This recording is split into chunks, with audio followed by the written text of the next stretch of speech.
terkait kemarin kan sempat Bu Mega sempat menyatakan bahwa hubungan mereka dengan Pak Prabowo ini kan baik-baik aja ya Pak ya. Cuma dari Pak Pan dan Nababan bilang kalau hubungannya mereka itu baik, yang membuat tidak baik Pak Jokowi seperti itu Pak. Apa hubungannya saya dengan hubungan beliau-beliau? Terutama terkait dengan ketetapan MPRS nomor 33.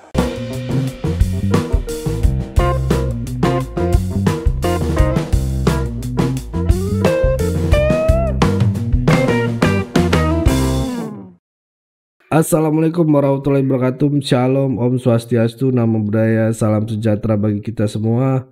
Kembali lagi dengan saya di sini Leonardo Sirait di channel kesayangan kita ini, Sirait Media. Oke teman-teman, kali ini kita akan membahas hal yang sangat menarik untuk kita simak bersama-sama ya teman. Yakni di video ini banteng yang tak terkendali lagi ya teman-teman. Ini gawat kalau kalian ingat beberapa hari yang lalu ya, Pan dan Nababan, salah satu tokoh senior PDIP, mengatakan bahwa Pak Jokowi lah biang kerok dan juga pengacau hubungan antara Pak Prabowo dan juga Ibu Mega. Loh kok bisa gitu ya? Ibu Mega dia juga salah alamat teman-teman. Kemarin di pidato PDIP, HUT PDIP ya. Ibu Mega itu sempat berterima kasih sambil menangis kepada Pak Prabowo Subianto terkait karena sudah mencabut TAPS MPR tahun 1967 terkait dengan Soekarno. Padahal faktanya yang mencabut TAP MPR ini adalah Pak Jokowi ketika beliau masih presiden di bulan September tahun 2024 kemarin. Kok terima kasih ya ke Pak Prabowo ya kan. Dan yang terakhir teman-teman, ada kabar dari Yogyakarta di mana banteng Jogja itu melaporkan dan mengadukan Pak Jokowi ke Penembahan Senopati ya gitu. Atas hal ini akhirnya netizen dan juga Adi Praid memberikan respon terhadap langkah-langkah yang mungkin sedikit lebay dari banteng teman-teman ya. Tapi untuk lebih jelasnya mari sama-sama kita simak video berikut ini. Pak, terkait kemarin kan sempat Bu Mega sempat menyatakan bahwa hubungan mereka dengan Pak Prabowo ini kan baik-baik aja ya Pak ya. Cuma dari Pak Pan dan Nababan bilang kalau hubungannya mereka itu baik, yang membuat tidak baik Pak Jokowi seperti itu Pak. Apa hubungannya saya dengan hubungan beliau-beliau? Tapi kalau selama ini melihat hubungan mereka seperti apa sih Pak? Ya belum tahu ya, udah berapa, 2,5 tahunan belum bertemu.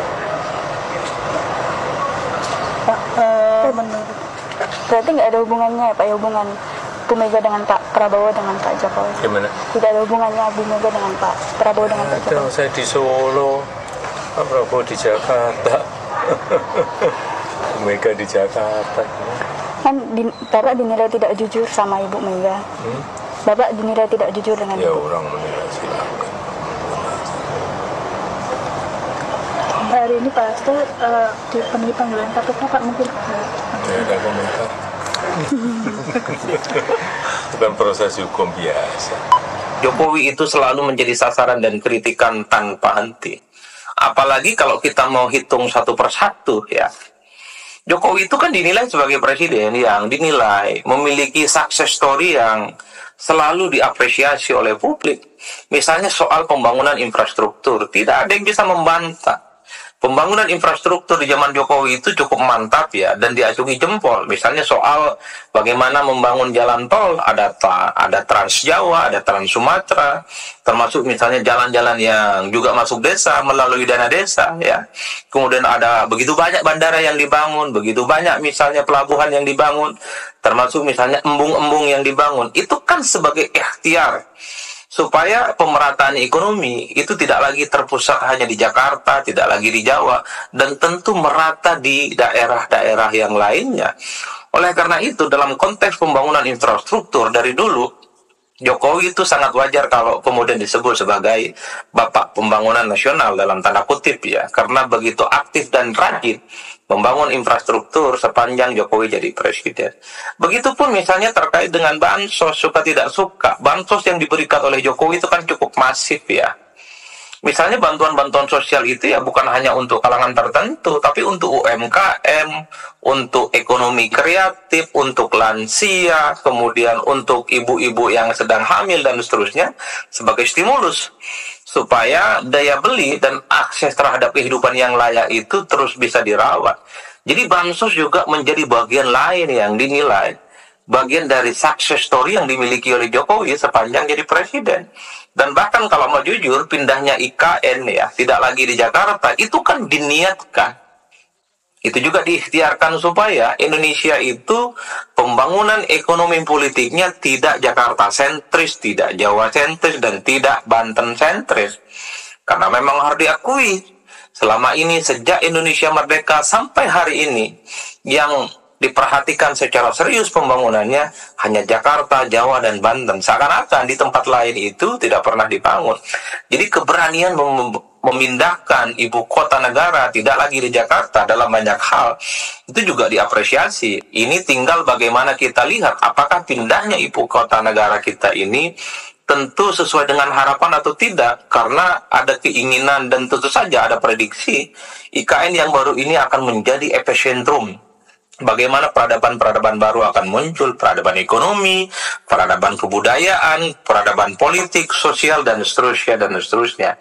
Itu yang kemudian dinilai bahwa Jokowi ini sudah meletakkan batu bata pertama. Bagaimana Indonesia itu bukan lagi hanya sebatas Jawa, Jakarta, dan Banten sentris ya. Termasuk misalnya kalau kita mau jujur, kita membaca hasil-hasil survei sebelum Jokowi lengser jadi presiden, approval rating atau tingkat kepuasan publik Jokowi yang kemudian surveinya itu dirilis hampir tiap saat, itu kan sampai langit ke-7. Hampir menyentuh 90% masyarakat kita katanya menurut survei-survei itu. Kita semua bisa cek siapa yang melaunching survei itu, mengatakan tingkat kepuasan publik terhadap Jokowi itu tidak dimiliki oleh mantan-mantan presiden yang lain di Republik ini. Hebat kan? Ini apa sih? Ini drama macam apa lagi? Kok makin lama makin kampungan dan gladrah kemana-mana?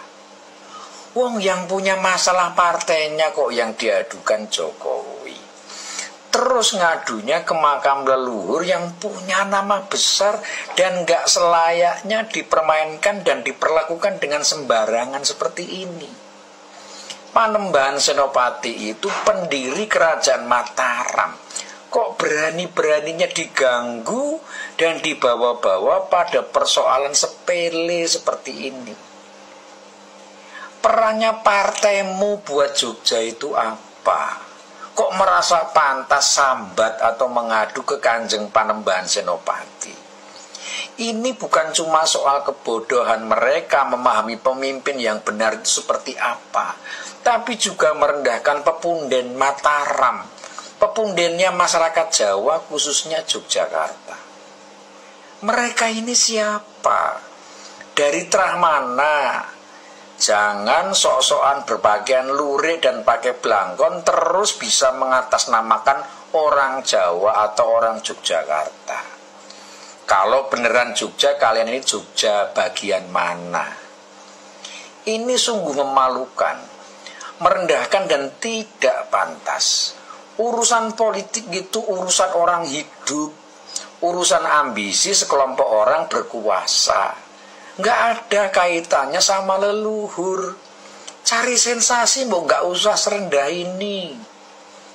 Mereka ini orang-orang yang jelas tidak bisa menempatkan diri, tidak bisa menghormati leluhur, menjadikannya objek sensasi untuk meminta pengakuan publik.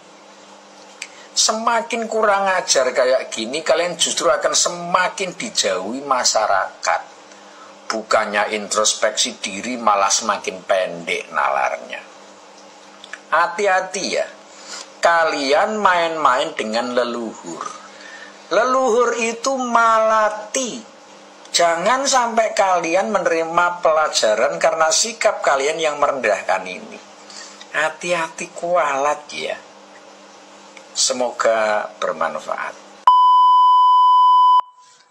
Dulu Pak Jokowi bangun jalan tol, lo nyinyir juga. Katanya rakyat Indonesia nggak butuh jalan tol, butuh makan katanya. Terus sekarang nih Presiden Prabowo Subianto kasih makan gratis, makanan bergizi gratis untuk pelajar, untuk rakyat Indonesia, untuk generasi muda Indonesia. Lo nyinyir juga. Ribet banget sih lo. Nggak usah ribet. Nggak suka jalan tol, nggak usah lewat jalan tol. Nggak suka program yang bagus Pak Prabowo Subianto, makan bergizi gratis, anak cucunya di sekolahan nggak usah ikut makan. Gitu aja kok repot. Nggak suka ya kalau Indonesia maju. Berapa Presiden Republik Indonesia Bapak Prabowo Subianto? Oke. Yang perlu penegasan, terutama terkait dengan ketetapan MPRS nomor 33/MPRS/1967 tentang pencabutan kekuasaan pemerintahan negara dari Presiden Soekarno. Perlu kami tegaskan bahwa ketetapan MPR nomor 1/MPR/2003 menyatakan bahwa TAP MPRS nomor 33/MPRS/1967 sebagai kelompok ketetapan MPRS yang dinyatakan tidak berlaku lagi dan tidak perlu dilakukan tindakan hukum lebih lanjut, baik karena bersifat final, telah dicabut, maupun telah dilaksanakan. Di tahun 1986, pemerintah telah menganugerahkan pahlawan proklamator kepada Insinyur Soekarno. Dan di tahun 2012, pemerintah juga telah menganugerahkan gelar pahlawan nasional kepada almarhum Insinyur Soekarno. Artinya, Insinyur Soekarno telah dinyatakan memenuhi syarat setia dan tidak mengkhianati bangsa dan negara, yang merupakan syarat penganugerahan gelar kepahlawanan. Nah, teman-teman, itulah tadi beberapa video yang bisa kita simak, yang bisa kita saksikan pada kesempatan kali ini. Dan menarik ya respon Pak Jokowi terhadap apa yang dikatakan oleh Pandana Baban ya.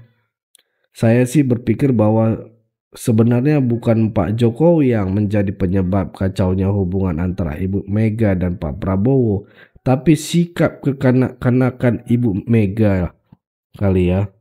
Karena kan Ibu Mega ini belum baikan dengan Pak SBY, teman-teman ya. Sampai detik ini juga belum ada kabar kalau mereka berdamai.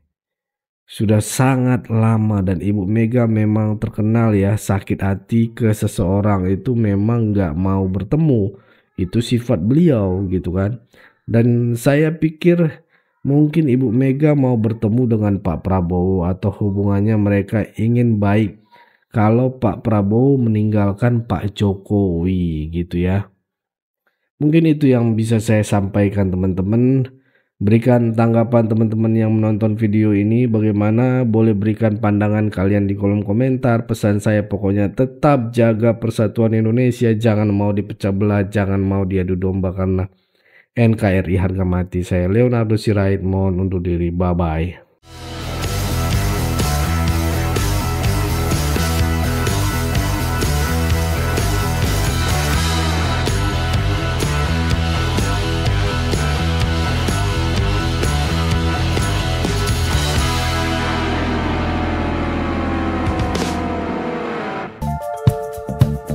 Kawan-kawan yang mau mendukung Sirait Media, boleh melalui rekening ini dan bisa melalui Kris Mobile Banking ini. Dengan cara scan barcode Kris ini, di mobile banking, kawan-kawan.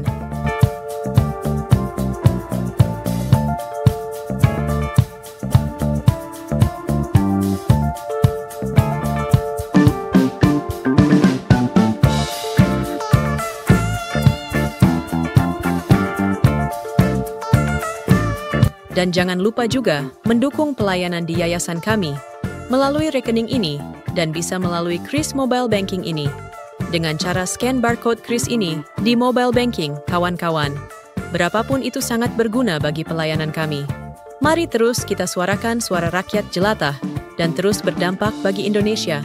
Terima kasih.